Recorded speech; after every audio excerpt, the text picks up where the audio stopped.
Teringat ketika berdiskusi dengan mitra saya yang menceritakan bahwa dia mendrop sebuah proyek besar di Siak karena masalah financial closing atau tidak dapat dukungan funder. Saya bertanya, loh proyek Siak emangnya nggak ada strategi lain Pak tanpa pinjaman? Cari mitra gitu? Sulit cari pinjaman di zaman sekarang Mas. Demikian dia menjawab. Swasta murni kalau greenfield company sulit bergerak. Tahun kemarin bukannya ada dengar-dengar kamu ke Tiongkok cari pembiayaan? Saya mulai menyelidik. Nah ini kalau ke Tiongkok kembali ke masalah idealisme, bukan ke masalah uang. Sudah taken, sudah DP, saya balikin semua. Nggak bisa aja pokoknya. Tadinya saya berpikir dengan siapapun bisa berbisnis. Namun ternyata ketika bolak-balik ke Tiongkok, kesimpulan saya satu, demi nasionalisme saya tolak dan lebih baik nggak saya jalankan proyeknya. Loh kok begitu ekstrim banget sih bos? Saya bertanya kemudian. Begini katanya menjelaskan, saya dengan orang Cina berbisnis tidak masalah. Sekali lagi, berbisnis dengan Chinese tidak masalah. Yang saya mundur adalah berbisnis dengan BUMN Tiongkok, berbisnis dengan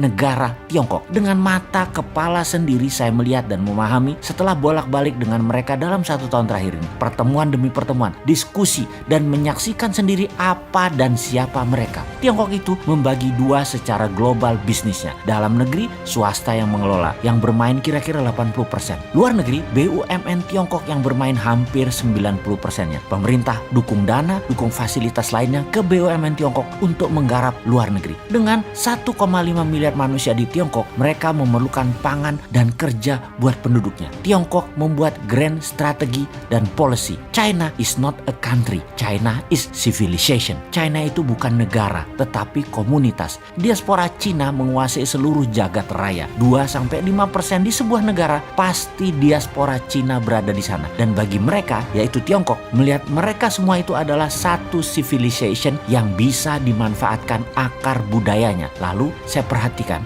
semua yang kerja di luar Tiongkok, BUMN Cina, semua muda-muda masih single paling tua, tidak lebih 35 tahun. Target mereka jelas karena terucap oleh pemimpin mereka. Mereka itu akan dijadikan diaspora. Nggak usah pulang kalau perlu. Single, kawin dengan penduduk lokal, baik Cina diaspora atau pribumi lokal, nggak masalah. Lebih murah bagi mereka, orang-orang itu tidak pulang ke Tiongkok. Targetnya seluruh dunia. Setiap negaranya akan dinaikkan diaspora Cinanya double dalam 10 tahun ke depan. Misalnya di Indonesia, diaspora populasi penduduk berasal dan keturunan Chinese ada 3%-an kira-kira.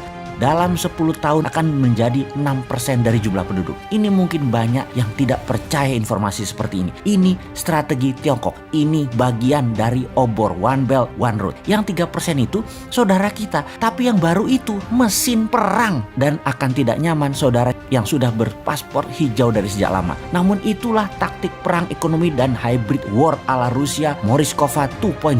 Strategi ini dipakai Rusia untuk mencaplok Crimea. Negara berdaulat itu diambil Rusia. Dunia hanya bisa diam. Semua orang yang bekerja di BUMN Tiongkok di luar negeri telah mengikuti semacam wajib militer. Mereka terdidik secara militan dan militer. Dengan pengetahuan ini, saya putuskan saya tidak akan berbisnis dengan BUMN Tiongkok. Ini sama saja dengan menjual bangsa, menjual negara, menjual NKRI. Lebih baik proyek saya tidak jalan daripada bangsa Indonesia tergadai. Dan sekarang saya jadi bingung dengan pejabat yang malah memfasilitasi Tiongkok masuk. Lalu BUMN Indonesia dengan BUMN Tiongkok bekerja sama. Diaspora tadinya sebentar lagi jadi ancaman nasional. Ini soft threat. Banyak yang terbuai uang, terbuai proyek, namun menggadaikan kedaulatan bangsa. Saya miris dengan ini semua. Dia melanjutkan monolognya. Saya berharap ini semua karena by accident dalam tanda petik. Karena alfa, karena lupa, karena pejabatnya lupa, karena ketidaktahuan pejabat. Namun kalau ini by accident dengan sengaja melakukan Cinanisasi, memasukkan diaspora Cina baru, akan mengikuti juga pastinya, yaitu faham yang berbeda dengan Pancasila, faham komunisme.